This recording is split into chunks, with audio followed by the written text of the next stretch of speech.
तमाम नाजरीन को जो कि इस वीडियो को मुल्क पाकिस्तान में और ख़ास तौर पर Bible correspondence and teaching school Sahiwal का वो तमाम लोग जो इसको देख रहे हैं, जिसमें बाइबल इंस्टीट्यूट के भी बहुत से शागिर्द हैं, स्टूडेंट्स हैं, उनको भी, और तमाम दुनिया में जो लोग भी इसको देखते हैं।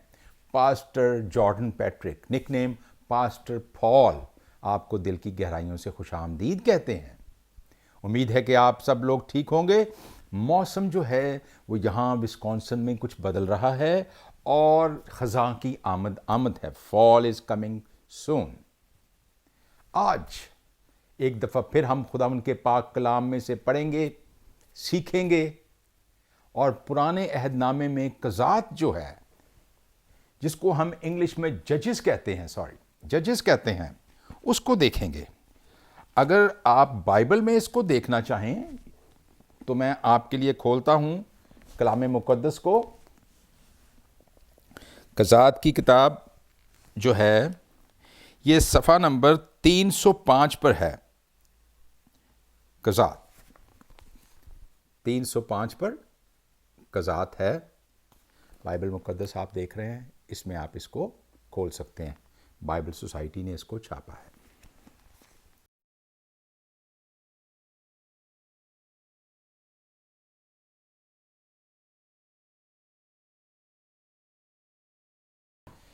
एक ऐसा वक्त था जो कि बनी इसराइल ने जब मुल्क मिस्र से वो आज़ाद हुए मूसा के साथ। मूसा एक बड़ा स्ट्रांग लीडर था, वो उनके साथ साथ चलता रहा और फिर उसकी वफ़ात के बाद यशुआ आ गया। यशुआ ने भी जो काम किए उन सब के लिए वो बहुत ही मजबूत और अच्छे थे। यानी बनी इसराइल काफ़ी ऑर्गेनाइज थे। लेकिन अब क्या हुआ कि यशुआ के जाने के बाद कज़ात काजियों का दौर शुरू हुआ, जहां कोई हुक्मरान नहीं था। हम कह सकते हैं कि जहां उनका बादशाह कोई नहीं था, और ये कबीले जो थे इनके अपने सरदार थे, इनके अपने बादशाह थे छोटे छोटे। हम बिल्कुल इसी तरीके से कह सकते हैं जिस तरह इंडिया में ब्रिटिश के आने से पहले छोटी छोटी रियासतें थीं, प्रिंसली स्टेट्स थीं, और उनके अपने बादशाह हुआ करते थे, शाह हुआ करते थे, प्रिंस हुआ करते थे। बिल्कुल इसी तरीके से अब बनी इसराइल के जो लोग थे, अगरचे वो छोटी जगह पे रहते थे, बहुत ही छोटी जगह थी, उसके अंदर भी 12 कबीले जो थे उनके अपने सरदार थे और वो उन पर हुक्मरानी करते थे। हम इनको काजी कह तो सकते हैं, लिखा है काजियों की किताब में काजी थे, लेकिन ये एज सच काजी नहीं थे। हम इनको इस तरीके से नहीं देखते कि ये बहुत बड़ा इंसाफ किया करते थे, बल्कि ये बहुत कोई ये बड़े लोग थे और बड़े पाक और पवित्र थे, ऐसे नहीं थे, बल्कि ये सरदार थे वहाँ के, जिस तरह आप आजकल सरदार देखते हैं। सो ये सरदार थे। और आज हम देखेंगे कि कज़ात की किताब में जबकि कोई बादशाह नहीं था, इनके ये सरदार थे। फिर क्या होता है, ये खूबसूरत स्लाइड देखिए। एक कबीले में सबसे पहले हम शुरू करते हैं घर पर एक सिलसिला शुरू होता है। 17वें बाप में वो हम पढ़ेंगे। फिर 18वें बाप में एक कबीला क्या करता है, यानी ये 12 कबीलों में से ये काम घर से शुरू होता है, ये कबीले में जाता है, फिर कलीसिया के दरमियान में इसका क्या फैसला होता है, और फिर बतौर कौम इसको किस तरह सर अंजाम दिया जाता है। एक मुश्किल काम है। अब काजियों का वक्त जो है वो इंतहाई मुश्किल था। आप देखेंगे कि अगरचे बनी इसराइल की बुनियाद तो उस ईमान पर थी जो वो यहोवा पर रखते थे, लेकिन हम देखते हैं कि सफ़र के दौरान में खुदा ने उनको बहुत सज़ाएं दी, उनको रिजेक्ट किया। लेकिन इसमें खूबसूरत बात भी है कि जब उन्होंने माफ़ी मांगी, जब उन्होंने अपने गुनाह का इकरार किया, तो फिर खुदा ने उनको बहाल भी किया।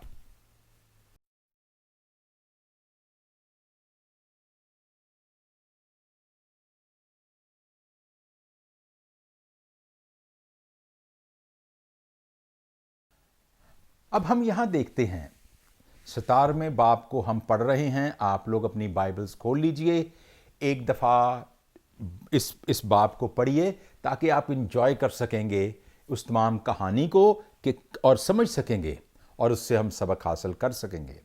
आइए हम इसको देखते हैं। कज़ात 17वां बाब उसकी पहली आयत। और इफ्राइम के कोस्तानी मुल्क का एक शख्स था जिसका नाम मीका था। उसने अपनी मां से कहा, चांदी के वो 1100 सिक्के जो तेरे पास से लिए गए थे और जिनकी बाबत तूने लानत भेजी, और मुझे भी यही सुनाकर कहा, सो देख वो चांदी मेरे पास है, मैंने उसको ले लिया था। आप ये देखिए कि ये लगता तो उसकी कोई बीवी ही है जो आर्टिस्ट ने बनाई है, लेकिन असल में ये उसकी मां है और ये उसके साथ एक गुफ्तगू शुरू होती है।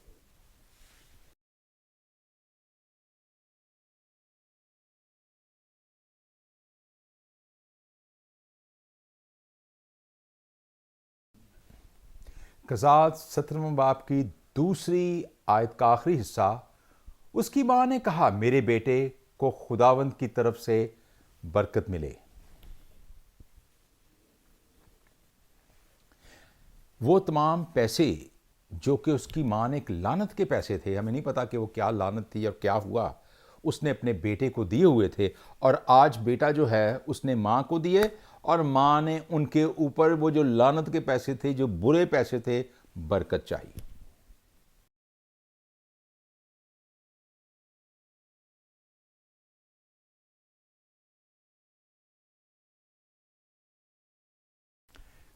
कज़ात 17वां बाब उसकी तीसरी और चौथी आयत। और उसने चांदी के वो 1100 सिक्के अपनी मां को फेर दिए। तब उसकी मां ने कहा, मैं इस चांदी को अपने बेटे की खातर अपने हाथ से खुदावंद के लिए मुकद्दस किए देती हूं, ताकि वो एक बुत खुदा हुआ और एक ढाला हुआ बनाए। सो अब मैं उसको तुझे फेर देती हूं। पर जब उसने वो नकदी अपनी मां को फेर दी, तो उसकी मां ने चांदी के 200 सिक्के लेकर उनको ढालने वाले को दिया, जिसने उससे एक खुदा हुआ और एक ढाला हुआ बुत बनाया, और वो मेका के घर में रहे। आप ये देखिए, ये एक बुत है जो कि चांदी का बुत है। वो 200 सिक्कों के जरिए इसको बनाया गया है। खुदा का नाम एक गलत तरीके से लिया गया, इन पर बरकत चाही गई और फिर इस बुत को ढाला गया। एक आदमी ने इसको ढाल दिया और इसको मीका ने और उसकी मां ने अपने घर में रखा। हम देखते हैं कि खुदा ने पुराने अहदनामे में बताया था कि मैं तुम्हारा खुदा एक ही खुदावंद हूं, बुतों की परस्तिश ना करना। लेकिन आज हम देखते हैं कि एक दफा फिर बनी इस्राइल खुदावंद के इस वादे को भूल गए और उन्होंने अपने लिए एक तराशी हुई मूरत बना ली।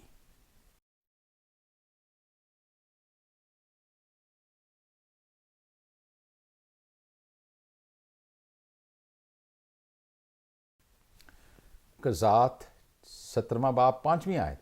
और उस शख्स मीका के हां एक बुतखाना था, और उसने एक अफूद और एक तराफीम को बनवाया और अपने बेटों में से एक को मखसूस किया जो उसका काहिन हुआ।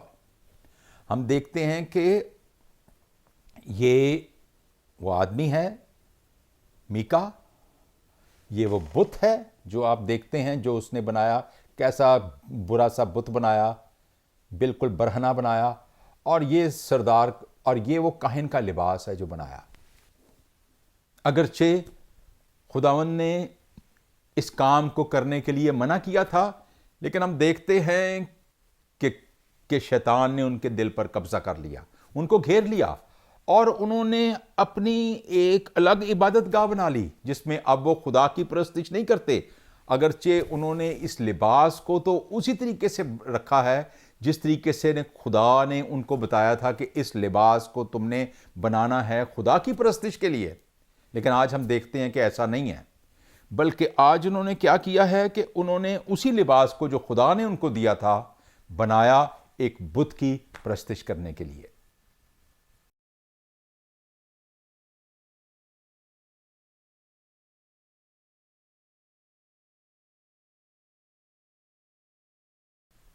कज़ात 17वें बाब की 6 आयत। इन दिनों इसराइल में कोई बादशाह ना था और हर एक शख्स जो उसकी नजर में अच्छा मालूम होता वही करता था। देखने में तो ऐसा लगता है कि हर शख्स जो था वो जो उसको अच्छा लगता था, जो अच्छी बात होती थी वो करता है। तर्जमे में तो हम इसको इस तरह देखते हैं, लेकिन हकीकत में जब हम इसको देखते हैं तो उसका मतलब था कि हर बंदा अपनी मनमानी करता था, उसको उसका जो जी चाहता है वो करता था, क्योंकि अब इसराइल के पास कोई बादशाह ना था। और हम देखते हैं कि इस वक्त जो आखिरी उनका सरदार था जिसका नाम समसून था, हमने पढ़ा उसके बारे में, वो भी मर चुका था। या वो अभी मर तो नहीं चुका था, वो वहां पर अभी मौजूद था, लेकिन बादशाह कोई नहीं था। समसून भी उधर ही अपना भी काम करता था, क्योंकि हम आगे आपको बताएंगे कि समसून के वक्त में ये काम जो था ये चल रहा था।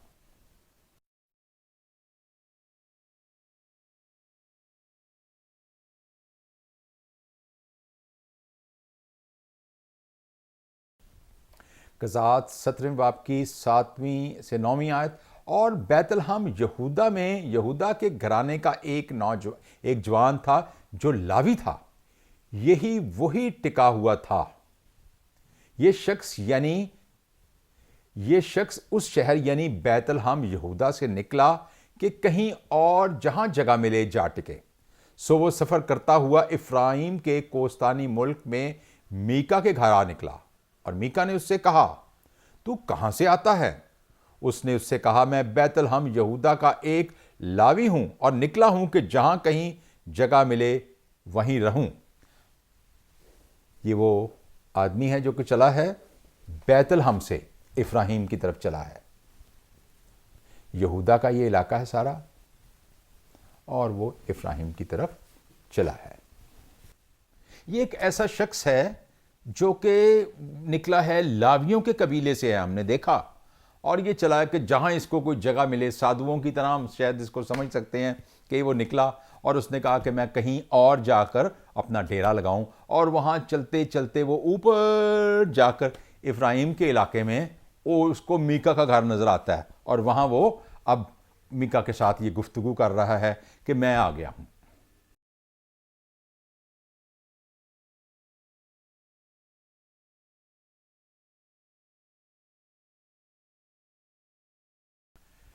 कज़ात 17वें बाब की 10वीं से 12वीं आयत। और मीका ने उससे कहा, मेरे साथ रह जा और मेरा बाप और मेरा काहिन हो। मैं तुझे चांदी के 10 सिक्के सालाना और एक जोड़ा कपड़ा और खाना दूंगा। सो वो लावी अंदर चला गया और वो उस मर्द के साथ रहने पर राजी हुआ। और वो जवान उसके लिए ऐसा ही था जैसा उसके अपने बेटों में से एक बेटा। और मीका ने उस लावी को मखसूस किया और वो जवान उसका काहिन बना और मीका के घर में रहने लगा। आप इस तस्वीर को देखते हैं, ये मीका है, ये वो शख्स है लावी जो अब सरदार काहिन नहीं बल्कि काहिन बनकर उधर आ गया है।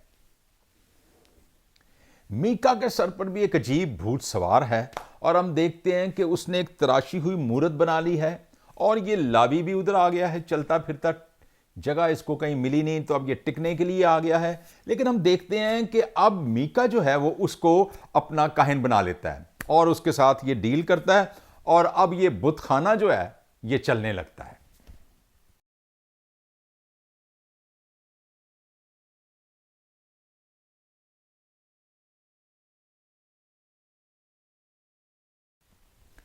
कज़ात 17वें बाब की 13वीं आयत।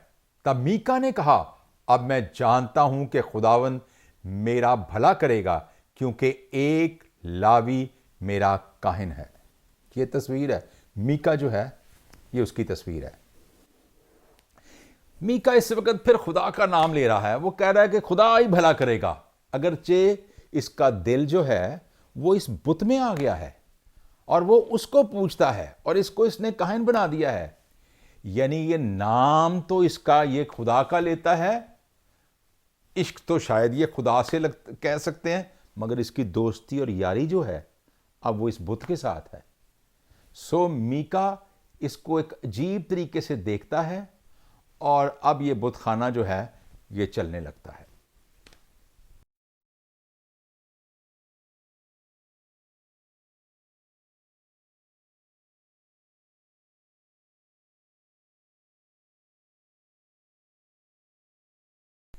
कज़ात 18वें बाब की पहली और दूसरी आयत का पहला हिस्सा।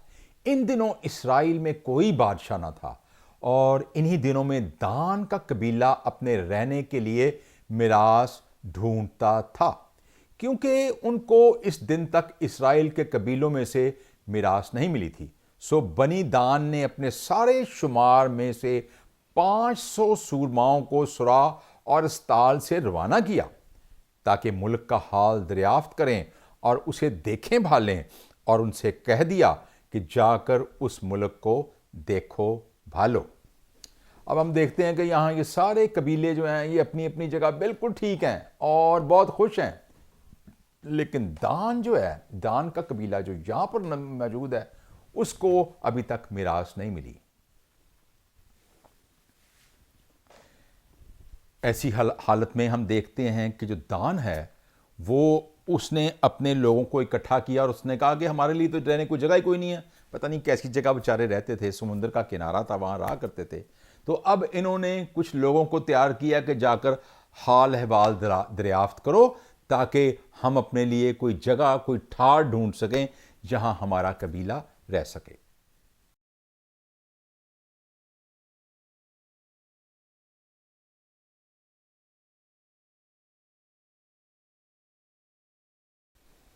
बनी 600 बनी दान से मर्द अपनी कबायली सरजमीन को छोड़ा, बुतों पर कब्जा कर लिया, और इसी तरह एक झूठे काहिन को भी इफ्राइम से मीका को साथ लिया और शहर कोलीस की तरफ रवाना हुए, जिस पर उन्होंने कब्जा किया था। उसका नाम दान रखा। हम देखते हैं कि ये लोग उधर आए हैं, मीका की तरफ आए हैं, और इस तस्वीर में आप देख सकते हैं कि ये किस तरीके से दान के लोग जो थे वो वहाँ से निकलते हुए आगे की तरफ आए हैं, और अब वो बनी इस्राएल के लोगों में आ चुके हैं। इस स्लाइड में हम देखते हैं कि वो आकर मीका से मिलते हैं और मीका के साथ उनकी गुफ्तगू होती है और वो उनको पकड़ लेते हैं, क्योंकि वहाँ पर तो काम तो ठीक था नहीं, वहाँ तो बुत खाना था। तो इसलिए दान के लोगों ने, जो 600 मर्द थे, उन्होंने आकर उसको देखा और उसको पकड़ लिया।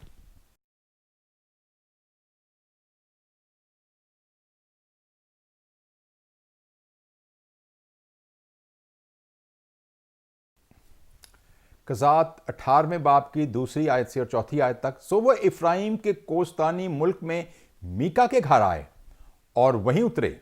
जब वो मीका के घर के पास पहुंचे तो उस लावी जो उनकी ने लावी जवान की आवाज पहचानी। बस वो उधर को मुड़ गए और उससे कहने लगे, तुझको यहां कौन लाया? तू यहां क्या करता है और यहां तेरा क्या है? उसने उनसे कहा, मीका ने मुझसे ऐसा ऐसा सलूक किया और मुझे नौकर रख लिया है, और अब मैं उसका काहिन बना हूं। हम देखते हैं कि ये वो लावी है जो कि कुर्बानी चढ़ा रहा है। पिछली स्लाइड को आप बराए मेहरबानी काट दीजिए और इस स्लाइड को उसकी जगह रखिए। और यहां हम देखते हैं कि वो तमाम लोग जो थे वो जब मीका के घर के बाहर आए तो उन्होंने इसको सुन लिया, और जब सुना तो फिर ये गुफ्तगू शुरू होती है और उसने बताया कि मैं तो यहाँ काहिन हूँ और मीका ने मुझे रखा है। अब आप ज़रा गौर कीजिए कि ये कैसी बात है कि वो एक ऐसे बुतखाने को चला रहा है और नाम वो खुदा का लेता है।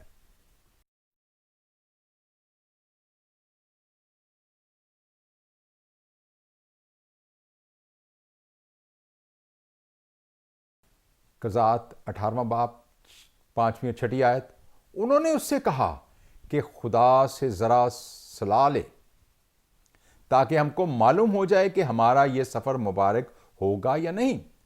उस काहिन ने उनसे कहा, सलामती से चले जाओ, क्योंकि तुम्हारा ये सफ़र खुदावंद के हजूर रहे। इस तस्वीर में हम देख सकते हैं कि ये एक अजीब सी तस्वीर है जिसमें कि बहुत आग लगी हुई है और लोग जो हैं उसको देख रहे हैं। हम देखते हैं कि यहाँ पर इस तस्वीर के बारे में तो मैं कुछ नहीं कह सकता कि इसको कैसे लगाया गया है, लेकिन यहाँ हम देखते हैं कि खुदा के साथ जब इस काहिन के साथ ये बात होती है तो उससे वो कहते हैं अपने खुदा से सलाह ले, और वो उनको सलाह दे देता है कि भाई तुम जिस काम आए हो वो बहुत अच्छा रहेगा और तुम जाओ, जिस काम को भी तुम हाथ डालोगे या जो भी तुम करोगे वो तुम उसमें कामयाब हो जाओगे।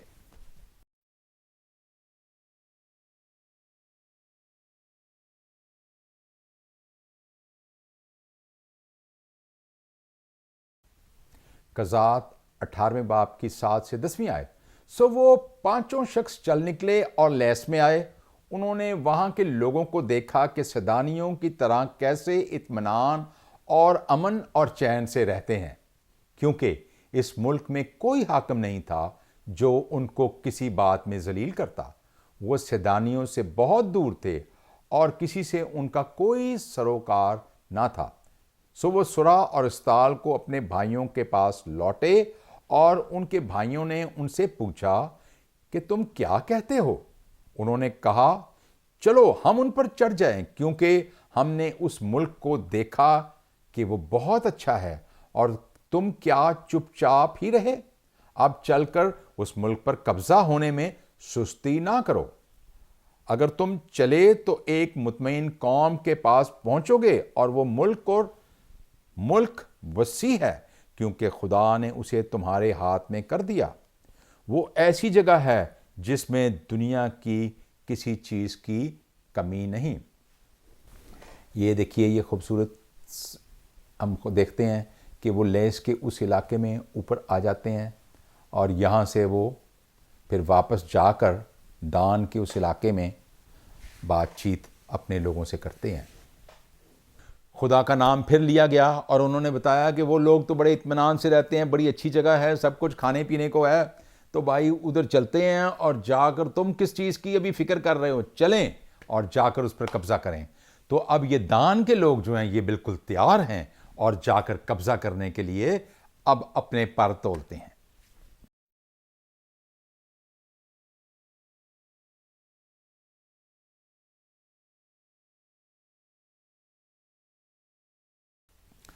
हमने जमीन को देखा है, वो बहुत अच्छी है।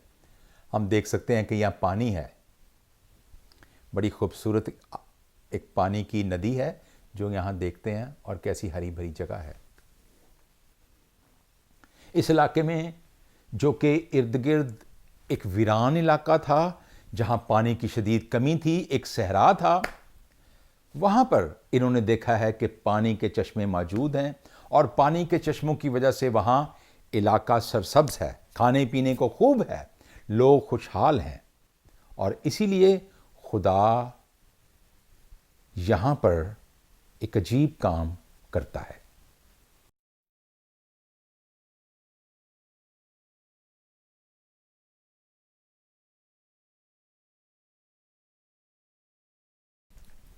कज़ात 18वें बाब की 11वें से 13वीं आयत। तब बनी दान के घराने के 600 मर्द जंग के हथियार बांधे हुए सुरा और स्ताल से रवाना हुए और जाकर यहूदा के क्रीतुल रेम में खैमाजन हुए। इसीलिए आज के दिन तक इस जगह को मखेदान कहते हैं, और ये क्रीतुल रेम के पीछे है, और वहां से चलकर इफ्राइम के कोस्तानी मुल्क में जा पहुंचे और मीका के घर में आए।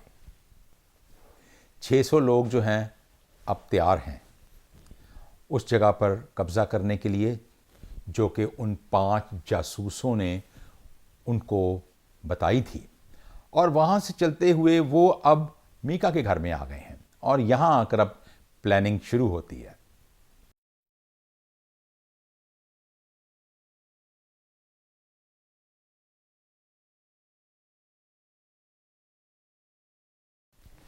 कज़ात 18वां बाब 14वीं से 17वीं आयत। तब वो 5 मर्द जो लेस के मुल्क का हाल दरियाफ्त करने गए थे अपने भाइयों से कहने लगे क्या तुमको खबर है कि इन घरों में एक अफूद और तराफीम और एक खुदा हुआ बुत और एक ढाला हुआ बुत है? सो अब सोच लो कि तुमको क्या करना है। तब वो उसकी तरफ मुड़ गए और उस लावी को जो उनके मकान में यानी मीका के घर में दाखिल हुए और उसे उसकी खैरियो आफियत पूछी।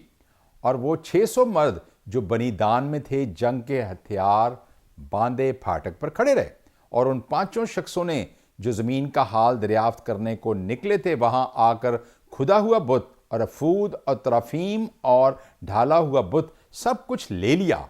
और काहिन फाटक पर इन 600 मर्दों के साथ जो जंग के हथियार बांधे थे खड़ा था।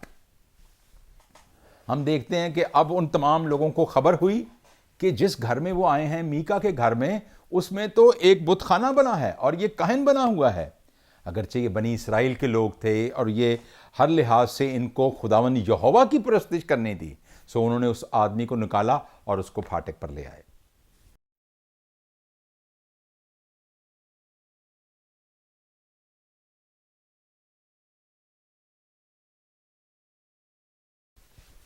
कज़ात 18वां बाब 18 से 20 आयत। और जब वो मीका के घर में घुसकर खुदा हुआ बुत और अफूद और तराफीम और ढाला हुआ बुत ले आए तो उस काहिन ने उनसे कहा, तुम ये क्या करते हो? तब उन्होंने उससे कहा, चुप रह, मुंह पर हाथ रख ले और हमारे साथ चल और हमारे बाप और काहिन बन और हमारा बाप और काहिन बन। क्या तेरे लिए एक शख्स के घर में काहिन होना अच्छा है, या ये कि तू बनी इसराइल के एक कबीला और एक घराने का काहिन हो? तब काहिन का दिल खुश हो गया और वो अफूद और तराफीम और खुदे हुए बुत को लेकर उन लोगों के बीच चला गया। ये देखिए, ये काहिन भी वैसा ही है तो इसके लोग भी वैसे ही हैं। और ये अपना बुत और तराफीम लेकर अब ना सिर्फ एक घर का काहिन है बल्कि ये एक कबीले का, दान के कबीले का काहिन बन गया है, उनका पादरी बन गया। आप अंदाजा कीजिए।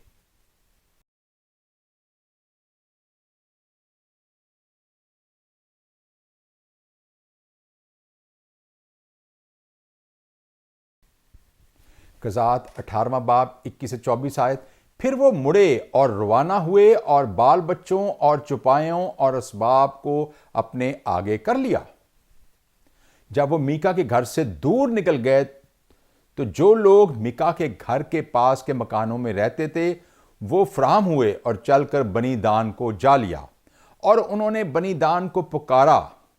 तब उन्होंने उधर मुंह करके मीका से कहा, तुझको क्या हुआ जो तू इतने लोगों की जमीयत को साथ लेकर आ रहा है? उसने कहा, तुम मेरे देवताओं को जिनको मैंने बनाया और मेरे काहिन को साथ लेकर चले आए हो।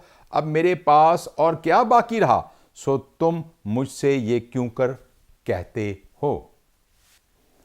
हम देखते हैं कि वो तमाम लोग जो हैं अब वो मीका के साथ गुफ्तगू कर रहे हैं और एक अजीब सूरत हाल है जो कि जिसका मुजाहरा अब आप यहाँ देख रहे हैं।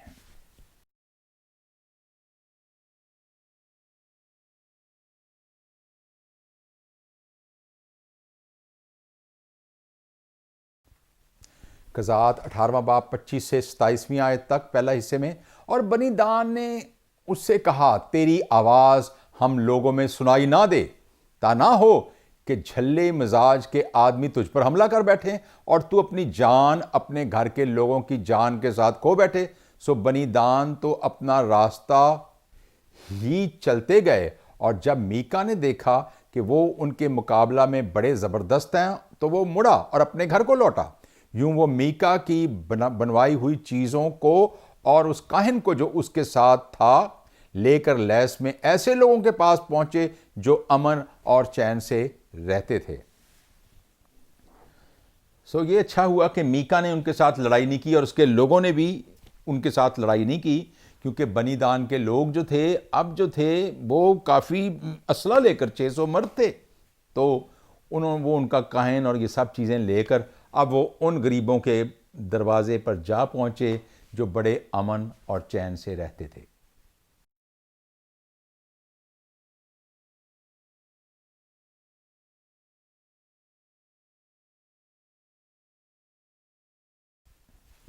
कज़ात 18वां बाब 27वीं दूसरे हिस्से से 29वीं आयत तक। और उनको तय किया और शहर जला दिया, और बचाने वाला कोई न था, क्योंकि वो सेदा से दूर था और ये लोग किसी आदमी से सरोकार नहीं रखते थे, और शहर बैते होरब के पास की वादी में था। फिर उन्होंने वो शहर बनाया और उसमें रहने लगे, और उस शहर का नाम अपने बाप दान के नाम पर, जो इसराइल की औलाद था, दान ही रखा, लेकिन पहले उस शहर का नाम लेस था।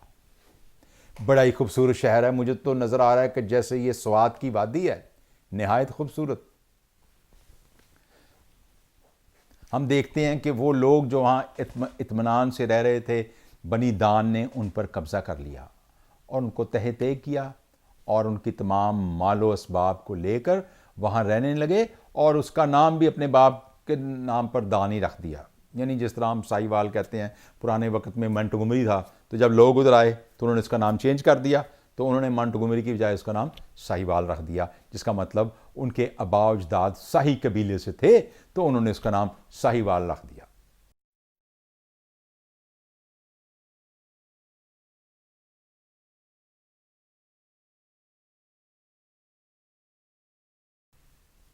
कज़ात 18वां बाब 30वीं और 31वीं आयत।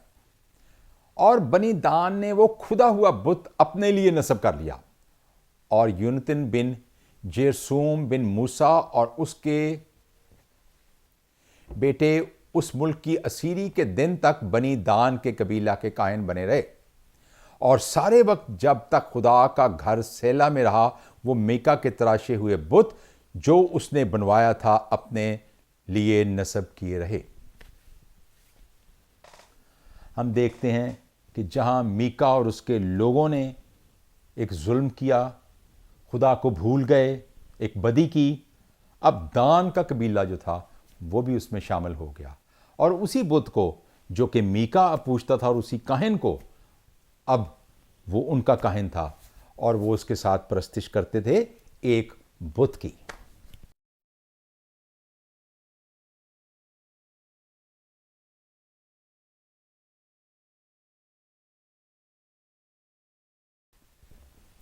दान, अब ये नया नाम आ गया, लेस पुराना नाम था।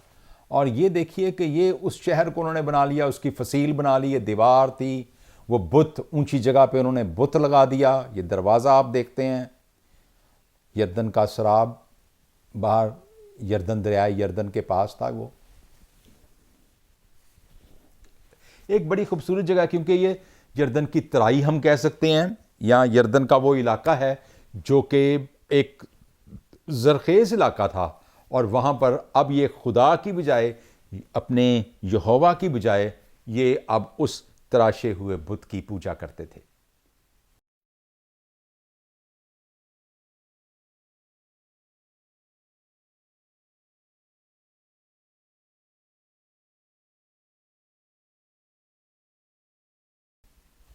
कज़ात 19वां बाब पहली आयत से लेकर दूसरी आयत तक। इन दिनों में जब इसराइल में कोई बादशाह ना था, ऐसा हुआ कि एक शख्स ने, जो लावी था और इफ्राइम के कोस्तानी मुल्क के परले सिरे पर रहता था, बैतुल हम यहूदा से एक हरम अपने लिए कर ली। उस हरम ने उससे बेवफाई की, और उसके पास से बैतुल हम यहूदा में अपने बाप के घर चली गई। हम देखते हैं कि यहाँ एक हरम है। हरम का मतलब ये होता है बांदी। पुराने वक्तों में बीवियाँ भी होती थीं, तो हरमें भी रखी होती थीं, और हम हरम को वो इस्तेमाल लौंडियों के तौर पर करते थे। और यहाँ पर हम देखते हैं कि एक बुरा काम, अब जो बदी का आगाज़ है वो होने लगा है। और आप ये देखें कि किस तरह से हरम ने उस लावी से बेवफाई की, और अब वो अपने घर में वापस बैतलहम को चली गई।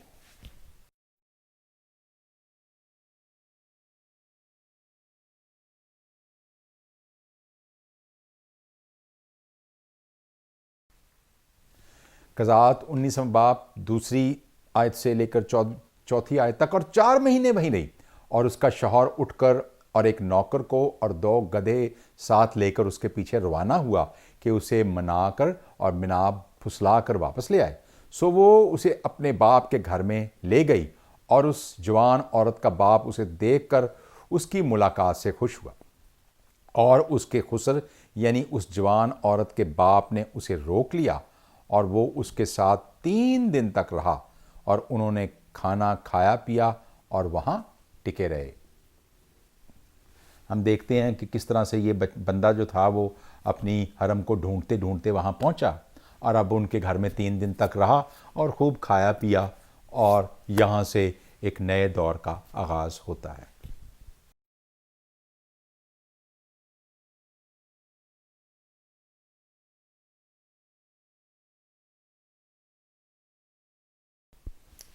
कज़ात 19वां बाब 5वीं से 7वीं आयत। चौथे रोज जब वो सुबह सवेरे उठे और वो चलने को खड़ा हुआ तो उस जवान औरत के बाप ने अपने दामाद से कहा, एक टुकड़ा रोटी खाकर ताज़ादम हो जा और इसके बाद तुम अपनी राह लेना। सो वो दोनों बैठ गए और मिलकर खाया पिया। फिर उस जवान औरत के बाप ने उस शख्स से कहा कि रात फिर और टिकने को राजी हो जा और अपने दिल को खुश कर। पर वो मर्द चलने को खड़ा हो गया, लेकिन उसका खुसर उससे बजिद हुआ। सो फिर उसने वहीं रात काटी।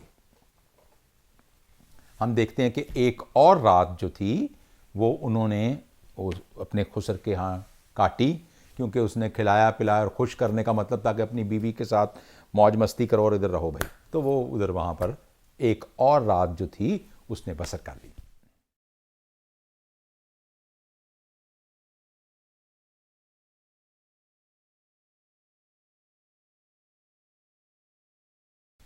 कज़ात 19वां बाब 8वीं से 10वीं आयत। और 5वें रोज वो सुबह सवेरे उठा ताकि रवाना हो और उस जवान औरत के बाप ने उससे कहा, जरा खातिर जमा रख और दिन ढलने दे, यहां ठहरे रहो। सो दोनों ने रोटी खाई और जब वो शख्स और उसकी हरम और उसका नौकर चलने को खड़े हुए तो उसके खुसर यानी उस जवान औरत के बाप ने कहा, देख अब तो दिन ढला और शाम हो चली। सो मैं तुमसे मिन्नत करता हूं कि तुम रात भर ठहर जाओ। देख दिन तो खात्मा पर है, सो यहीं टिक जा। तेरा दिल खुश हो और कल सुबह ही सुबह तुम अपनी राह लगना तो अपने घर को जाए। पर वो शख्स उस रात रहने पर राजी ना हुआ, बल्कि उठकर रवाना हुआ और बेबूस के सामने पहुंचा। यरूशलेम यही है। और वो और 2 गधे जेन कसे और उसके साथ थे और उसकी हरम भी उसके साथ थी। हम देखते हैं कि आज का दिन जो था, अगरचे शाम हो चुकी है, लेकिन शायद मौसम भी ठंडा हो चुका था, कुछ बादल बादल भी आ रहे होंगे तो शायद अच्छा हो। तो अब उसका जो अपने खुसर से वो जो आदमी है वो इजाज़त ले रहा है, अपनी हरम को उसके ऊपर बिठाता है। 2 गधे हैं, उसमें एक नौकर बैठता होगा, एक पे ये लोग कहीं बैठते बूटते होंगे और अब ये चल पड़े हैं। नौकर तो मेरा ख्याल है आमतौर पर वो पकड़ता ही होगा गधों को। तो ये दोनों अपने अपने गधों पे बैठ के, गधों पे 2 बंदे तो बैठने से रहे, तो ये इस तरीके से अब चल पड़े हैं।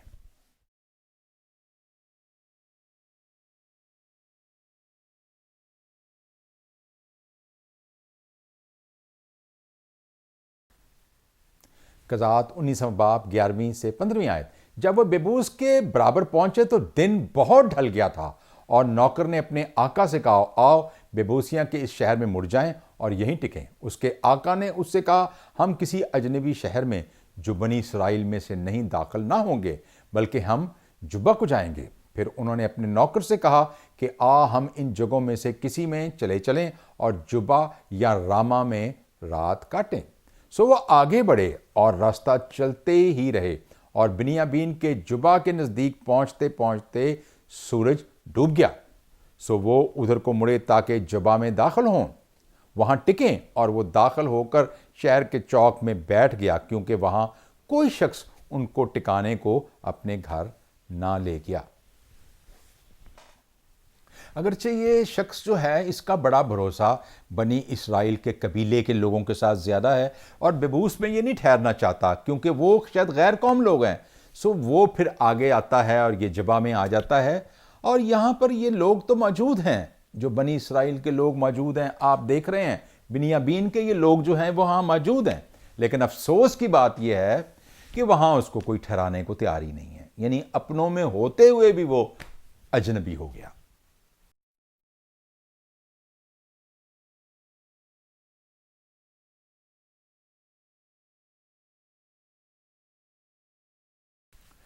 कज़ा 19 बाब 16वीं से 19वीं आयत। और शाम को एक पीर मर्द अपना काम करके वहां आया, और ये शख्स इफ्राहीम के कोस्तानी मुल्क का था और जबा में आ बसा था, और उस मकाम के बाशिंदे बिन्यामीनी थे। उसने जो आंखें उठाईं तो उस मुसाफिर को उस शहर के चौक में देखा। तब उस पीर मर्द ने कहा, तू किधर जाता है और कहां से आया है? उसने उससे कहा, हम यहूदा के बैतलहम से इफ्राइम के कोस्तानी मुल्क के परले सिरे को जाते हैं। मैं वहीं का हूं और यहूदा के बैतलहम को गया हुआ था, और अब खुदावंद के घर को जाता हूं। यहां कोई मुझे अपने घर में नहीं उतारता। हालांकि हमारे साथ हमारे गधों के लिए भूसा और चारा है, और मेरे और तेरी लौंडी के वास्ते और इस जवान के लिए जो तेरे बंदों के साथ है रोटी और मैं भी है, और किसी चीज की कमी नहीं। एक बड़ी उम्मीद की किरण अब नजर आ रही है जब हम देखते हैं कि अब उनको एक जगह मिल गई है जहां वो रात गुजार सकते हैं।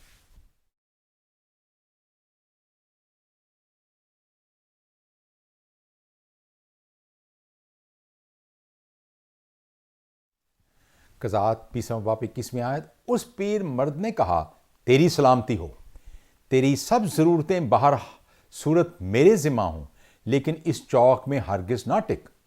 वो उसे अपने घर ले गया और उसके गधों को चारा दिया और अपने पांव धोकर खाने पीने लगे। इलाका ये बहुत ख़तरनाक है, अगरचे जो उसका मेज़बान है वो बहुत अच्छा है। यर्दन की तराई का ये इलाका है, और ये इलाका उसी तरह का लगता है जैसे सदूम और अमूरा का था। लोग यहाँ बसते हैं, वो एक तो उसको टिकने नहीं देते, कहीं अपने घर में नहीं उतारते, और दूसरी बात यह कि उसके टिकने की जगह नहीं है। तो अब ये मर्द खुदा के साथ वो ठहर जाता है।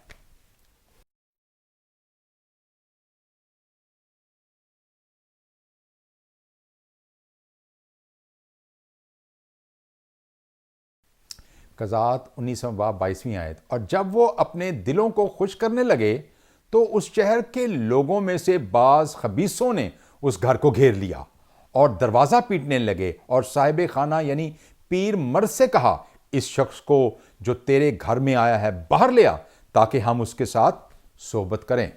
शक्लें देखें बेहया लोगों की। जैसे मैंने आपको बताया था कि ये इलाका बहुत ख़राब है, और ये लोग जो हैं ये उस मर्द से, वो जो बेचारा मेहमान आया उसके साथ ये बुरा काम करना चाहते हैं, एक बुरा फेल करना चाहते हैं, और अब वो दरवाज़ा पीट रहे हैं। और आपको याद होगा कि इसी तरह का एक वाक़या सदूम और अमूरा में भी पेश आया था।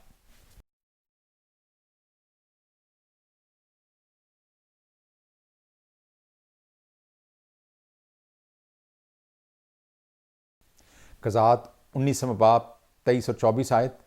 वो आदमी जो साहिब खाना था बाहर उनके पास जाकर उनसे कहने लगा, नहीं मेरे भाइयों, ऐसी शरारत ना करो, चूंकि यह शख्स मेरे घर में आया है इसलिए ये हमाकत ना करो। देखो मेरी कंवारी बेटी और उस शख्स की हरम यहाँ है, मैं अभी उनको बाहर लाए देता हूँ, तुम उनके साथ हुर्मत कर लो और जो कुछ तुमको भला दिखाई दे उनसे करो, पर इस शख्स से ऐसा मकरूह काम ना करो। आज तारीख अपने आप को फिर दोहरा रही है, सदूम और अमूरा की तारीख। और ये कितनी शर्म की बात है कि उस बेटी को और उसकी लौंडी को वो किस तरीके के साथ पेश कर रहा है। आप अंदाज़ा कीजिए, ये कैसी बात है जो हमारी सोच और हमारी समझ से बहुत ज़्यादा बुरी है। और मुझे ऐसे लगता है कि आपके और मेरे भी दिमाग के जो फ्यूज़ हैं वो उड़ जाते हैं जब ऐसा मकरूह काम होते या अब होने लगा है, हम इसके बारे में पढ़ते हैं।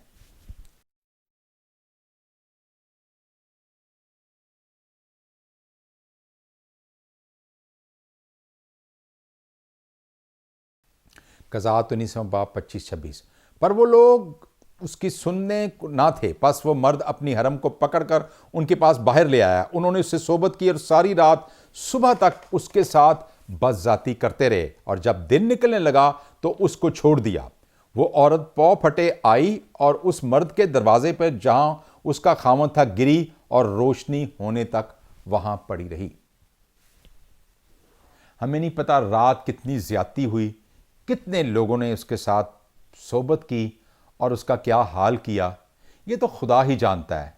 लेकिन हम देखते हैं कि सुबह को वो उसको बुरे हालात में छोड़कर चले गए। बिल्कुल इसी तरह पाकिस्तान में भी और मुल्क के बहुत सारे, पूरी दुनिया में ऐसा मकरूह काम होता है, जहां इंसान पर वहशत सवार होती है, जहां इंसान दरिंदों से भी आगे चला जाता है। दरिंदे भी कई दफ़ा ख्याल करते हैं, लेकिन यहाँ जो इंसान है वो दरिंदों की भी हद पार कर गया।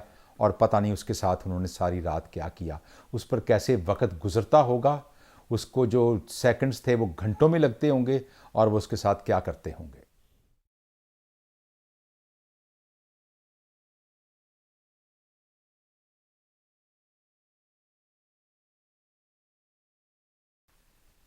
कज़ात 19 बाब 27वीं और 28वीं आयत।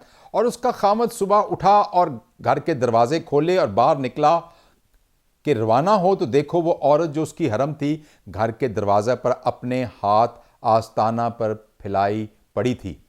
उसने उससे कहा, उठ हम चलें, पर किसी ने जवाब ना दिया। वो औरत जो थी, उसके हाथ पता नहीं किस तरीके से उसने आस्ताना के ऊपर रखे हुए थे, लेकिन वो मर चुकी थी।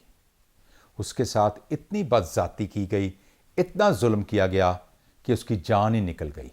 आप अंदाज़ा कर सकते हैं कि जुल्म की इंतहा कितनी हुई होगी कि खुदा के लोग सारी रात उसके साथ बदज़ाती करते रहे।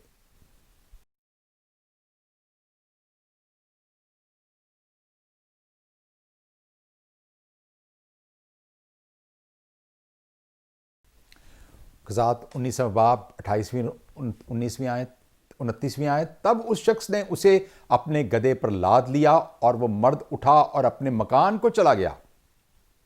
और उसने घर पहुंचकर छुरी ली और अपनी हरम को लेकर उसके अज़ा काटे और उसके 12 टुकड़े करके इसराइल की सब सरहदों में भेज दिए। उस मरी हुई औरत को उन्होंने उठाया, घर में लाए, और एक और मकरूह काम भी किया कि उसके 12 टुकड़े किए और इसराइल की सारी सरहदों में भेज दिए। सरहदों से पार इसराइल के, बनी इसराइल के 12 कबीलों को भेज दिए, ताकि वो देखें कि उनके साथ यहाँ उनके अपनों ने क्या कर दिया। अगरचे वो अपनों के लिए लोग आए थे कि अपनों में हमें इज्जत मिलेगी, हमें आराम मिलेगा, और बबूसियों के यहाँ नहीं ठहरे थे। लेकिन आज देखते हैं कि उनके साथ एक बहुत बड़ा जुल्म अपने लोगों ने किया।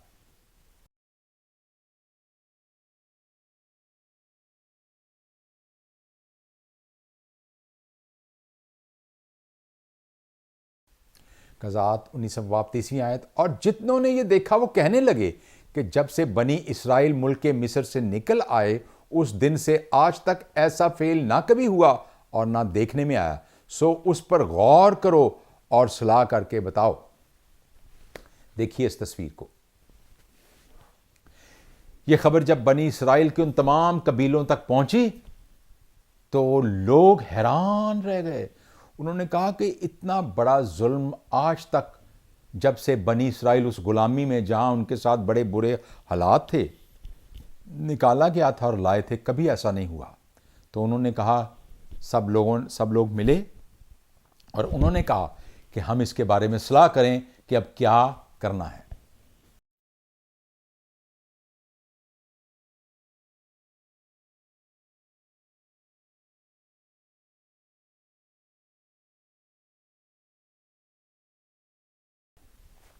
इफ्राइम का लावी। क़ज़ात 19 बाब। एक शख्स जो लावी था, इफ्राइम के कोस्तानी मुल्क के परले सिरे पर रहता था, बैतलहम यहूदा से एक हरम अपने लिए कर ली, और वापसी पर जुबा के आदमी ने उसे दिक किया और औरत को मार डाला। और लावी जब वापस आया और इसराइल में ऐलान किया ताकि बदला ले, इस तरह खाना जंगी शुरू हुई बनी इसराइल में। और आज भी दुनिया के बहुत सारे इलाकों में लोग पूरे तौर पर बदला लेने के लिए तैयार होते हैं। और यही कुछ हुआ कि आज हम देखते हैं कि इसराइल के तमाम लोगों ने बदला लेने के लिए अपने आप को तैयार किया।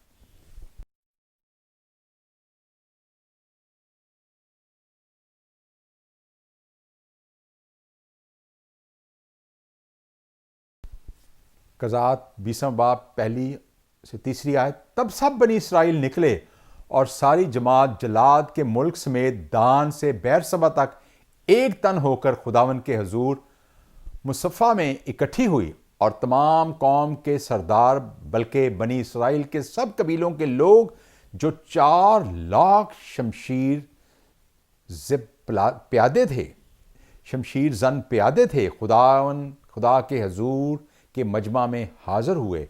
और बिनियाबीन ने सुना कि बनी इसराइल मुसफ़ा में आए हैं। ये वो जगह है, हम देखते हैं मुसफ़ा का वो इलाका है जहाँ बनी इसराइल के तमाम लोग जो हैं अब इकट्ठे होते हैं।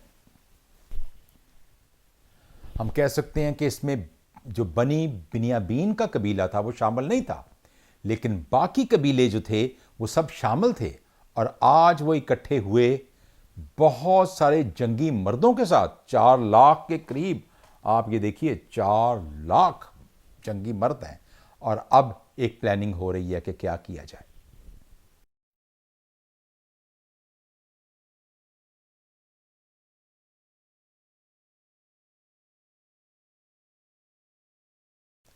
कज़ात 20वां बाब 3 से 7 आयत। और बनी इसराइल पूछने लगे कि बताओ तो सही, ये शरारत क्यों कर हुई। तब उस लावी ने जो उसके मकतूल का शौहर था, जो जवाब दिया कि मैं अपनी हरम को साथ लेकर बिनियाबीन के जुबा में टिकने को गया था और जुबा के लोग मुझ पर चढ़ आए और रात के वक्त उस घर को जिसके अंदर मैं था चारों तरफ से घेर लिया और मुझे तो वो मार डालना चाहते थे और मेरी हरम को जबरन ऐसा बेहुरमत किया कि वो मर गई। सो मैंने अपनी हरम को लेकर उसे टुकड़े टुकड़े किया और उनको इसराइल की मिरास के सारे मुल्क में भेजा, क्योंकि इसराइल के दरमियान उन्होंने शोधापन और मकरू काम किया है। ए बनी इसराइल, तुम सब के सब देखो और यहीं अपनी सलाह और मशवरत दो। एक नहायत मुश्किल वक्त है, एक मौत हुई है, अज़ियतनाक मौत हुई है। आज भी दुनिया में पुलिस लोगों को मारती है बड़े बुरी तरीके से, लोग बेहुरमत होते हैं। और किस तरीके के साथ हम देखते हैं कि बहुत सी अमवात अज़ियतनाक होती हैं। और आज बनी इसराइल के लोग जो हैं वो सब इकट्ठे हैं और अब इसका फैसला हुआ चाहता है।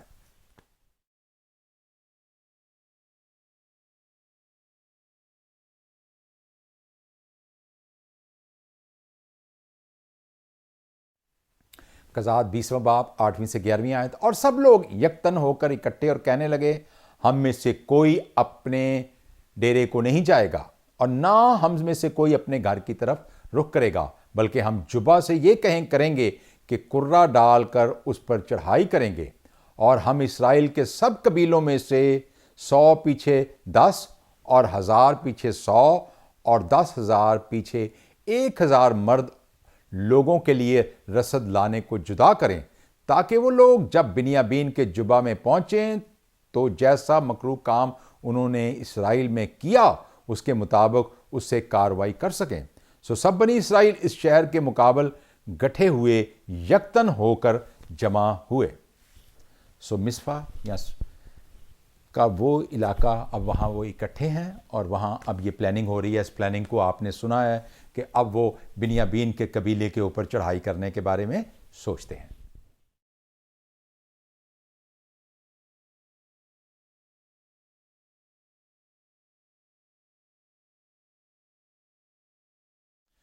कज़ात 20वां बाब 12वीं से 17वीं आयत। और बनी इसराइल के कबीलों ने बिनियाबीन के सारे कबीला में लोग रवाना किए और कहला भेजा कि ये क्या शरारत है जो तुम्हारे दरमियान हुई।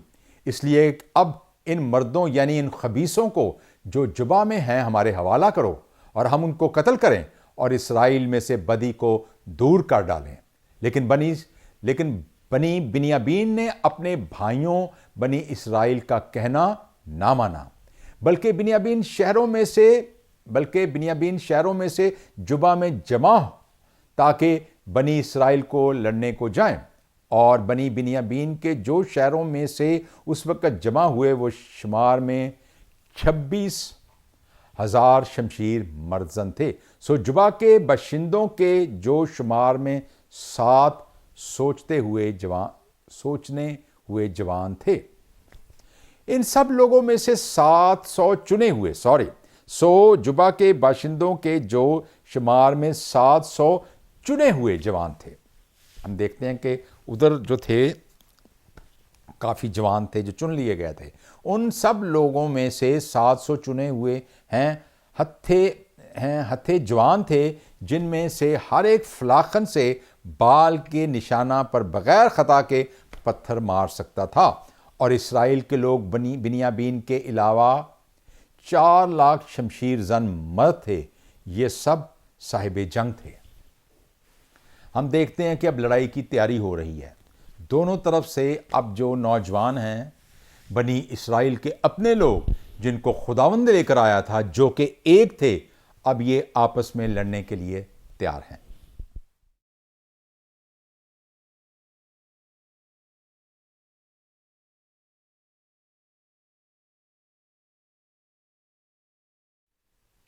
कज़ात 20वां बाब 18वीं से 21वीं आयत। और बनी इसराइल उठकर बैतेल को गए और खुदा से मशवरा चाही और कहने लगे कि हम से कौन बिनियामीन से लड़ने को पहले जाए। खुदावंद ने फरमाया, पहले यहूदा जाए। सो बनी इसराइल सुबह सवेरे उठे और जुबा के सामने डेरे खड़े किए और इसराइल के लोग बिनियामीन से लड़ने को निकले। और इसराइल के लोगों ने जुबा में उनके मुकाबले सफ आराई की। तब बनी बिनियामीन ने जुबा से निकलकर उस दिन 22,000 इसराइलियों को कत्ल करके खाक में मिला दिया। एक बहुत बड़ी लड़ाई हुई। बनी यहूदा के लोग सबसे पहले चुने गए और उन्होंने जुबा के बाहर इस लड़ाई के लिए तैयारी की। और वो बनी बिनियामीन के लोग आए और उन्होंने कितने लोगों को मारा? 22,000 लोगों को मारा उन्होंने, जो बनी इसराइल के बाकी कबीलों में से थे, और इसमें ज्यादातर यहूदा के कबीले के लोग थे।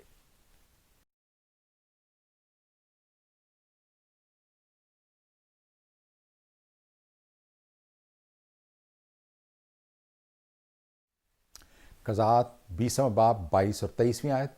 पर बनी इसराइल के लोग हौसला करके दूसरे दिन उसी मकाम पर जहां पहले दिन सफ बांधी थी फिर सफ आरा हुए। और बनी इसराइल जाकर शाम तक खुदावंद के आगे रोते रहे। और उन्होंने खुदावंद से पूछा कि हम अपने भाई बिनियामीन की औलाद से लड़ने के लिए फिर बढ़ें या नहीं। खुदावंद ने फरमाया, उस पर चढ़ाई करो। आगाज तो बहुत मुश्किल था। 22,000 लोग लुकमा अजल हुए। लेकिन हम देखते हैं कि उन्होंने फिर खुदावंद से पूछा तो खुदावंद ने कहा कि दोबारा चढ़ाई करो।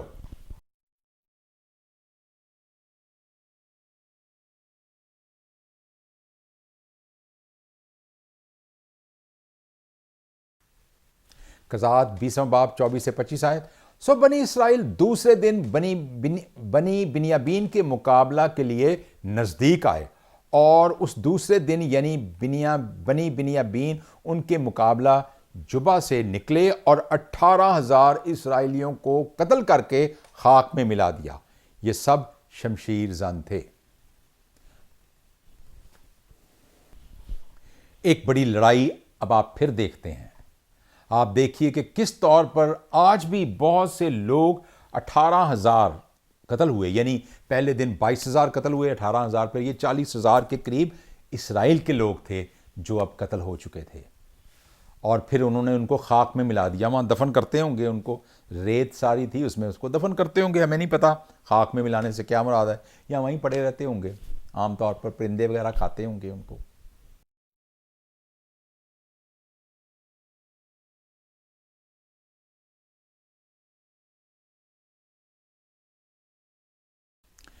खाना जंगी कज़ात 20वां बाब। मुसफ़ा से जुबा पर हमला किया और बिनियामीन की फौज के जुबा में जमा होकर इसराइल को शिकस्त दी। हम ये देखते हैं, ये आप देख सकते हैं मुसफ़ा का वो इलाका है जहां पर के वहां से निकलकर उन्होंने जुबा पर नीचे आए हैं और वहां पर मुकाबला हुआ। हम देखते हैं कि अब लड़ाई जोबन पर है। खूब लड़ाई हुई। मुल्कों में जब लड़ाइयाँ होती हैं तो जीतता कोई भी नहीं, दोनों ही हारते हैं। सो इस लिहाज से हम देखते हैं कि बनी इसराइल का बहुत नुकसान हुआ, और साथ ही हम देखते हैं कि बिन्यामीन का अभी बहुत नुकसान नहीं हुआ। लेकिन आगे देखते हैं कि अब क्या होता है।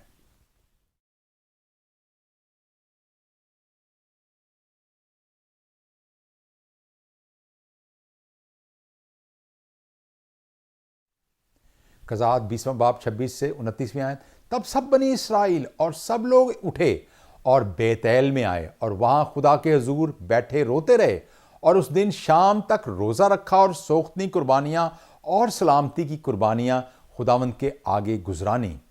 और बनी इसराइल ने इस सबब से कि खुदा के अहद का संदूक उन दिनों वहीं था, और हारून के बेटे अलीजर का बेटा फिनहास इन दिनों उसके आगे खड़ा रहता था, खुदावंद से पूछा कि मैं अपने भाई बिन्यामीन की औलाद से एक दफा और लड़ने को जाऊं या रहने दूं। खुदावंद ने फरमाया कि जाएं, कल उसको तेरे हाथ में कर दूंगा। सो बनी इसराइल ने जुबा के गिरदा गिर्द लोगों को घात में बिठा दिया।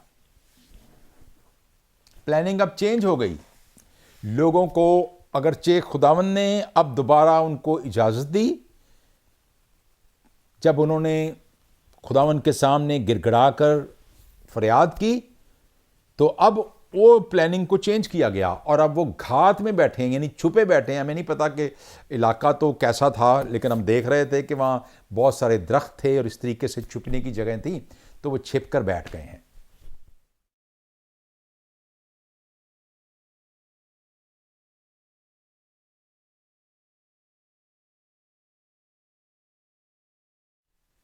खाना जंगी कज़ात 20वां बाब। और बनी इसराइल 30 दिन बनी बिन्यामीन के मुकाबला को गए और पहले की तरह जुबा के मुकाबला पर सफ आरा हुए। इसराइली मर्द जुबा के खिलाफ घात में बैठ गए और जला दिया। जला दिया का मतलब यह है कि अब ये बात हो रही है बनी बिन्यामीन के कबीले को। लेकिन हम देखते हैं कि इस 20वें बाब में हम देखते हैं इसको कि किस तरीके से वो वहाँ पर गए हैं और अब वो घात लगाए बैठे हैं। जंगों में ये भी एक बहुत बड़ी स्ट्रेटजी होती है, जबकि दुश्मन को नहीं पता होता अब कि उसके साथ क्या होने लगा है, और दुश्मन समझ रहा था आज भी कि ये जो लोग आए हैं आज भी ये मार खाएंगे। आगे देखिए क्या होता है।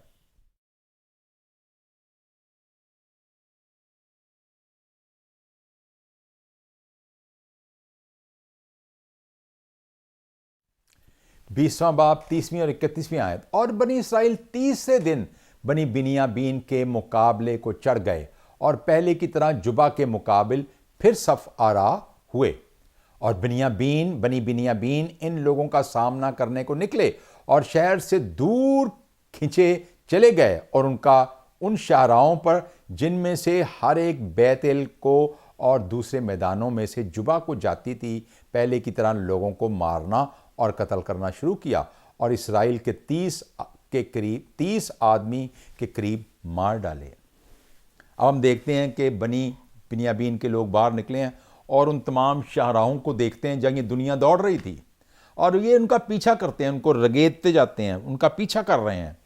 और वो तकरीबन 30 लोग थे बेचारे बनी इसराइल के। आज फिर वो जंग में काम आए और वो शहादत नसीब की उन्होंने, या मर गए, जो भी हुआ। और हम देखते हैं कि ये तमाम लोग जो हैं अब ये बाहर आ गए हैं। बनी बिन्यामीन के लोग अब मैदान जंग में बाहर वल्नरेबल हैं, खुल डुल कर वो बाहर आ चुके हैं, और अब लड़ाई जो है वो शुरू हो गई है। पहले तो वो काफ़ी अंदर रहते थे शहर के, अब वो बाहर आ गए हैं।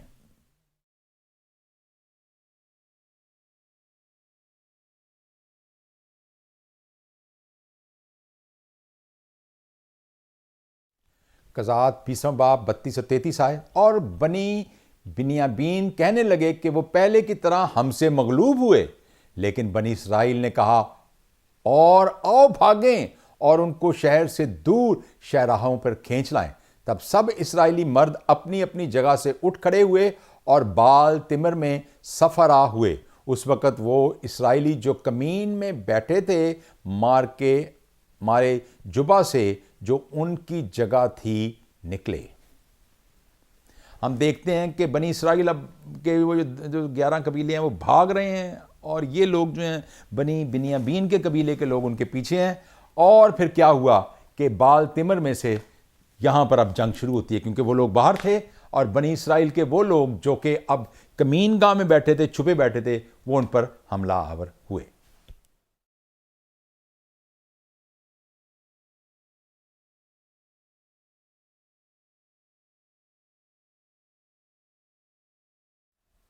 कज़ात 20वां बाब 34 से 36 आयत। और सारे इसराइल में से 10,000 चीदा चीदा मर्द जुबा के सामने आए और लड़ाई सख्त होने लगी, पर उन्होंने ये ना जाना कि उन पर आफत आने वाली है। और खुदावन ने बिन्यामीन को इसराइल के आगे मारा, और बनी इसराइल ने उस दिन 25,100 बिन्यामीनियों को कत्ल किया। ये सब शमशीर जन थे। बस बनी बिन्यामीन ने देखा कि वो मगलूब हुए, क्योंकि इसराइली मर्द उन लोगों का भरोसा करके जिनको उन्होंने जुबा के खिलाफ घात में बिठाया था, बिन्यामीन के सामने से हट गए। हम देखते हैं कि अब एक बहुत बड़ी जंग जो शुरू हुई और एक एम्बुश हुई, और वो जो घात में लोग बैठे थे और दूसरे तीसरे थे, उन्होंने मिलकर अब बिन्यामीन के कबीले के बनी बिन्यामीन को, तकरीबन 25,000 लोग थे जी, 100 बिन्यामीनियों को कत्ल किया। आज का दिन जो था वो बिन्यामीन के खिलाफ और इसराइल के हक में था।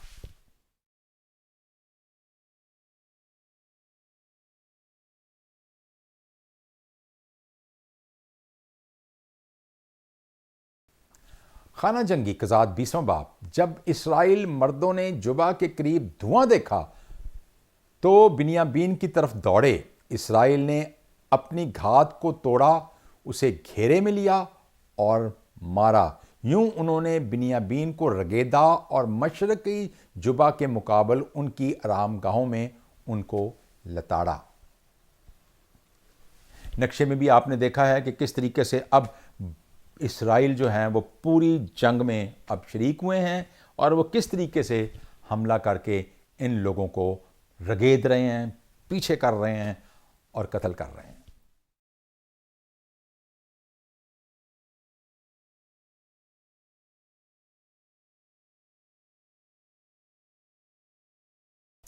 कज़ात 20वां बाब 37वें 41वें आयत।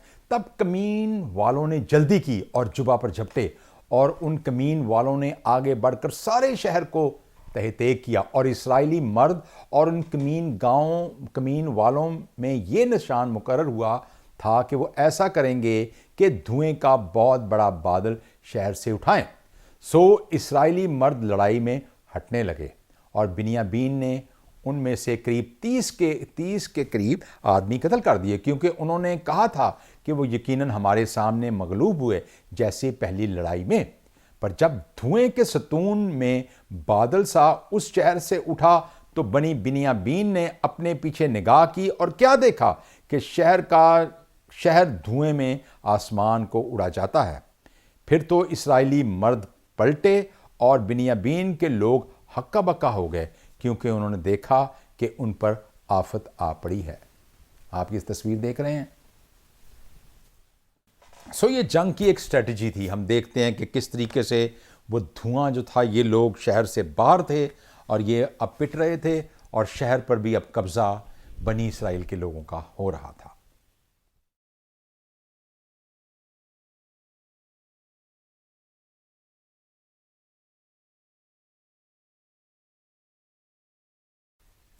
कज़ात 20वां बाब 42 से 46वें आयत तक। सो उन्होंने इसराइली मर्दों के आगे पीठ फेर कर बियाबान की राह ली, पर लड़ाई ने उनका पीछा ना छोड़ा, और वो उन लोगों ने जो और शहरों से आए थे उनको उनके बीच में से फना कर दिया। यूं उन्होंने बिन्यामीनियों को घेर लिया और उनको रगेदा, और मशरिक में जुबा के मुकाबल उनकी आरामगाहों में उनको लताड़ा। सो 18,000 बिन्यामीनी खपत आए। ये सब सूरमा थे, और फिर कर रमोन की चट्टान की तरफ बियाबान में भाग गए, पर उन्होंने शाहराहों पर चुन चुन कर उनके 5,000 और मारे और जदूम तक उनको खूब रगेद कर उनमें से 2,000 मर्द और मार डाले। सो सब बनी बिन्यामीन जो उस दिन खेत आए, यानी खपत हो गई उनकी, 25,000 शमशीर जन मर्द थे और ये सब के सब सूरमा थे। हम देखते हैं कि किस तरीके के साथ इस जंग को लड़ा जा रहा है। अब जंग की स्ट्रेटजीज हैं और आज का दिन बनी बिन्यामीन के लिए एक अच्छा दिन नहीं है और आज 25,000 मर्द और काम आए हैं और ये सब सूरमा है।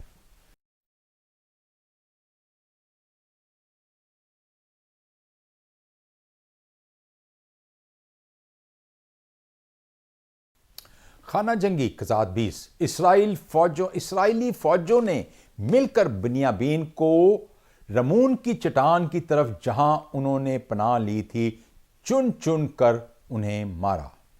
आप ये देख सकते हैं कि वो यहां से उनको वो भगाया और वो ऊपर रमून जो जगह है वहां पर उनकी चट्टानों में उनको ले गए।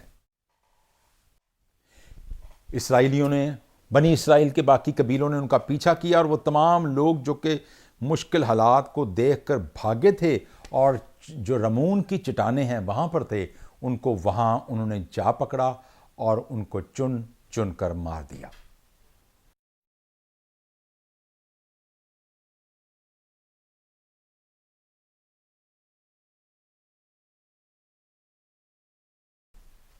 कज़ात 20वां बाब 47 और 48 में है। पर 600 आदमी फिर कर ब्याबान की तरफ भागकर रमून की चट्टान को चल दिए और रमून की चट्टान में 4 महीने रहे और इसराइली मर्द लौटकर फिर बनी बिन्यामीन पर टूट पड़े और उनको तहे तेग किया, यानी सारे शहर और चुपायों और सबको जो उनके साथ आए और जो जो शहर उनको मिले उन्होंने उन सबको फूंक दिया। हम देखते हैं एक दफा फिर एक और कत्ल और एक खून की होली खेली गई और तमाम जवानों को उन्होंने कत्ल किया, उनके चौपायों को कत्ल किया, शहरों को बर्बाद कर दिया। शायद ख़वातीन को बर्बाद किया कि नहीं किया यहाँ तो नज़र नहीं आता, लेकिन उन्होंने मर्दों को तो सबको मार दिया। एक बहुत बड़ी जंग थी जिसमें एक बहुत बड़ी खून की होली खेली गई।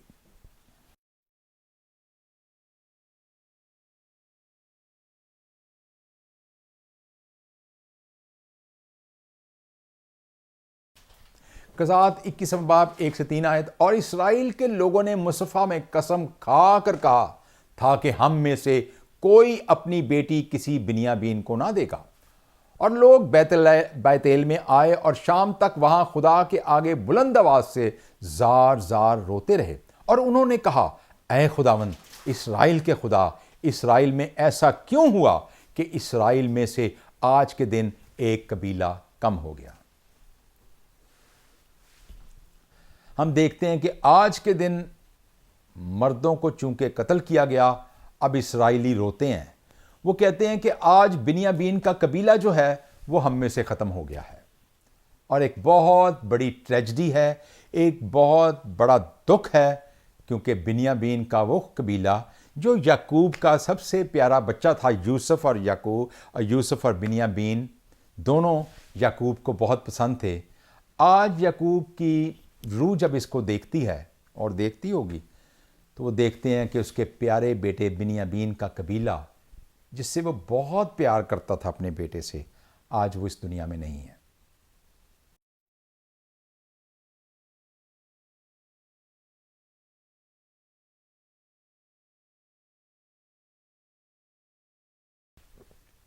कज़ात 21वां बाब 4 से 7 आयत। और दूसरे दिन वो लोग सुबह सवेरे उठे और उस जगह एक मज़बा बनाकर सोख्तनी कुर्बानियाँ गुजारनी और बनी इसराइल कहने लगे कि इसराइल के सब कबीलों में से ऐसा कौन है जो खुदावंद के हजूर जमात के साथ नहीं आया, क्योंकि उन्होंने सख्त कसम खाई थी कि जो खुदावंद के हजूर मुसफ़ा में हाजिर ना होगा वो ज़रूर कत्ल किया जाएगा। सो बनी इसराइल अपने भाई बिन्यामीन की वजह से पछताए और कहने लगे कि आज के दिन बनी इसराइल का एक कबीला कट गया और वो जो बाकी रहे हैं हम उनके लिए बीवियों की निस्बत क्या करें, क्योंकि हमने तो खुदावंद की कसम खाई है कि हम अपनी बेटियां उनको नहीं ब्याने देंगे। लड़ाई के बाद जब गुस्सा उतरा तो हम देखते हैं कि यहाँ एक मसला आ गया। अगरचे हम देखते हैं कि बनी बिन्यामीन के लोग मारे गए हैं, लेकिन उनमें से ज़रूर कोई इधर उधर बचे होंगे जो कि चट्टानों में कहीं छुपे होंगे। और आज हम यही देखते हैं कि आज बनी इसराइल के भी होश ठिकाने आते हैं, तो वो कहते हैं कि अब हम अपने भाई की औलाद को कैसे दोबारा पनपता फूलता देखेंगे।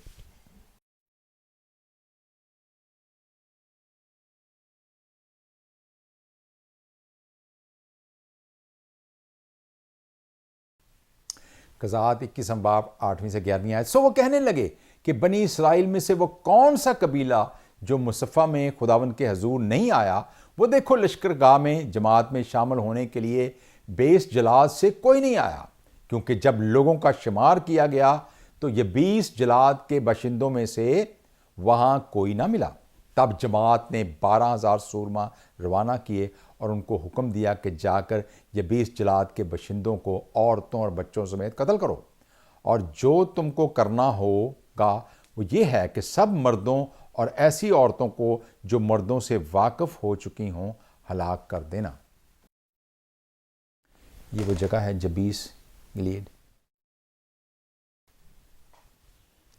एक और कत्ल की, एक और खून की होली खेली जाती है, और ये 20 के उन लोगों की तरफ रवाना किया गया, उन जंगी मर्दों को जो कि उनको कत्ल करें, ख़ास तौर पर मर्दों को, और उन औरतों को जो कि शादीशुदा हैं उनको कत्ल कर दें, क्योंकि वो लोग जंग में शरीक नहीं थे।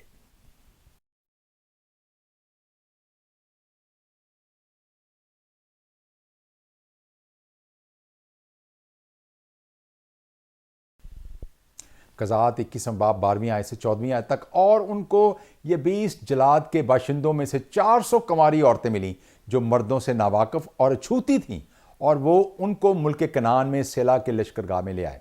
तब सारी जमात ने बनी बिन्यामीन को जो रमून की चट्टान में थे कहला भेजा कि वो सलामती का पैगाम उनको दिया, और सलामती का पैगाम उनको दिया। तब बिन्यामीनी लौटे और उन्होंने वो औरतें उनको दी जिनको उन्होंने ये 20 जलाद की औरतों में से जिंदा बचाया था। वो देखिए ये अछूती औरतें हैं 400। देखने में तो ये बड़ा अच्छा प्रोग्राम लगता है कि उनको बैठे बैठाए औरतें मिल गईं, खूबसूरत अछूती, मगर इसके पीछे कितनी बड़ी कत्ल और खून हुआ उसको भी आप देख सकते हैं। इस कत्ल इस खून की लथपथ लाशों के ऊपर ये काम शुरू हुआ।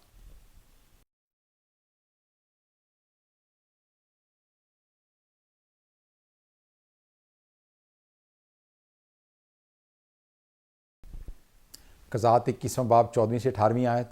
पर वो उनके लिए बस ना हुई, और लोग बिन्यामीन की वजह से पछताए, इसलिए कि खुदावन ने इसराइल के कबीलों में रखना डाल दिया था। तब जमात के बुजुर्ग कहने लगे कि उनके लिए जो बच रहे हैं बीवियों की निस्बत हम क्या करें, क्योंकि बनी बिन्यामीन की सब औरतें नाबूद हो गईं। सो उन्होंने कहा कि बनी बिन्यामीन के बाकी मानदा लोगों के लिए मिरास ज़रूरी है, ताकि इसराइल में से एक कबीला हट ना जाए। तो भी हम तो अपनी बेटियां उनको बयान नहीं सकते, क्योंकि बनी इसराइल ने यह कहकर कसम खाई थी कि जो किसी बिन्यामीन को बेटी दे या दी वो मलाउन हो।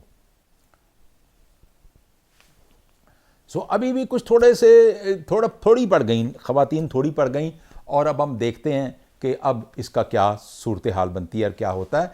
आमतौर पर ख़वातीन को आज भी कई जगहों पर, कई मुल्कों में, और ख़ास तौर पर वहाँ भी इनको एक मता के तौर पर समझा जाता था। मता का मतलब होता है ये उनकी दौलत है या जो कुछ भी है, लेकिन उनको इंसान नहीं समझते थे। और आज भी हम देखते हैं कि कैसे कुछ तो खून की होली खेली जा रही है।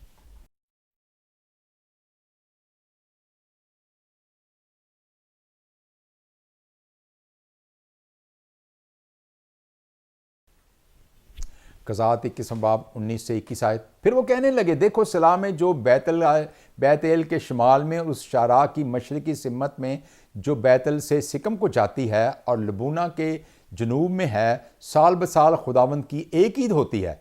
तब उन्होंने बनी बिन्यामीन को हुक्म दिया कि जाओ और पाकिस्तानों में घात लगाए बैठे रहो और देखते रहना कि अगर सेला की लड़कियां नाचने को निकलें तो तुम पाकिस्तानों में से निकलकर सेला की लड़कियों में से एक एक अपनी बीवी अपने लिए पकड़ लेना।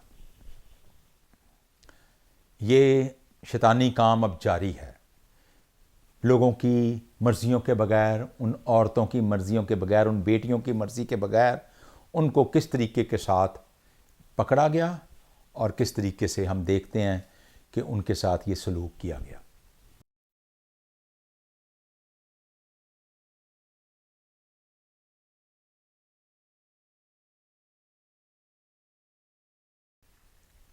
कज़ात 21वें बाब 21 से 22वीं आयत, और बिन्यामीन के मुल्क को चल देना, और जब उनके बाप या भाई हमसे शिकायत करने आए कि तो हम उनसे कह देंगे कि उनको मेहरबानी से हमारी अनायत करो, क्योंकि इस लड़ाई में हम उन में से हर एक के लिए बीवी नहीं लाए और तुमने उनको अपने आप नहीं दिया, वरना ना तुम गुनहगार होते।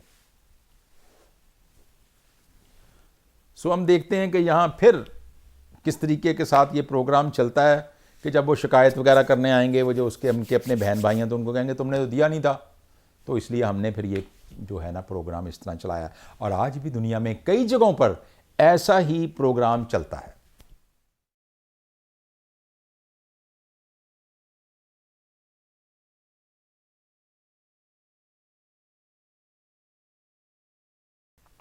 कज़ात 21 बाब 23 आयत, गर्ज बिन्यामीन ने ऐसा ही किया और अपने शुमार के मुआफ़िक उनमें से जो नाच रही थीं, जिनको पकड़ कर ले भागे, उनको ब्याह लिया और अपनी मिरास को लौट गए और उन शहरों को बनाकर उनमें रहने लगे।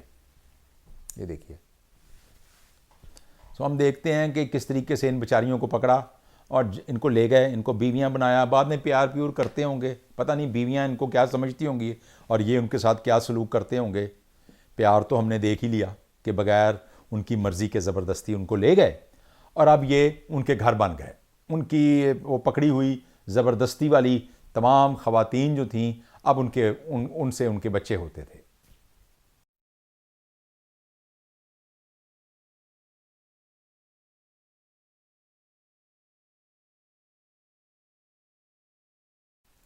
तब बनी इसराइल वहां से अपने अपने कबीला और घराने को चले और अपनी मिरास को लौटे, और उन दिनों इसराइल में से कोई बादशाह ना था। हर एक शख्स जो कुछ उसकी नज़र में अच्छा मालूम होता था वही करता था। हर शख्स जो कुछ उसकी नज़र में अच्छा मालूम होता था, अच्छाई नहीं, नेकी नहीं, जो भी उसकी समझ में आता था वो इसको करता था।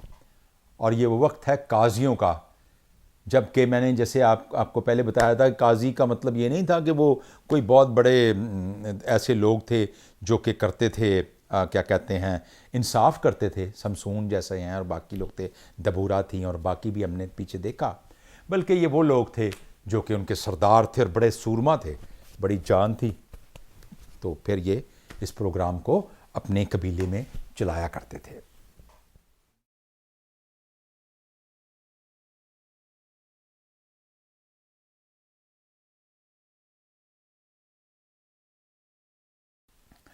सो हम देखते हैं 18वें और 19वें और 20वें और 21वें बाब में ये हम देखते हैं कि आप लोग कौम, कलीसिया, कबीला, घर से जब ये प्रोग्राम शुरू होता है, ये बदी शुरू हुई, तो किस तरीके से वो थोड़ी सी बदी जो थी यहाँ पर आकर शदीद जंगों में बदल गई। आप इसको बड़े अच्छी तरीके से देख सकते हैं। सो कज़ात 17वें बाब की 21वीं आयत थी, गैर मुतवक्को ईमानदारी की सूरत में हम इसको आखिर में देखते हैं।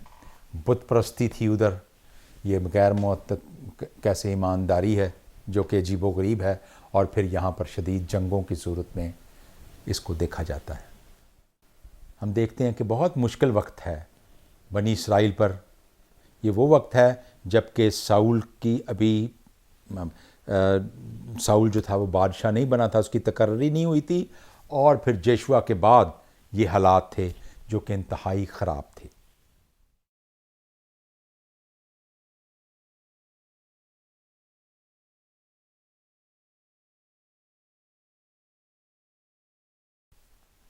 मैं खुदावंद का शुक्रगुजार हूँ आज टेरी श्वालनबर्ग के लिए कि वो तमाम खुशी और बरकत जो हमारे लिए हैं और वो बड़ी अकीदत से बगैर पैसा लिए इस काम को करते हैं।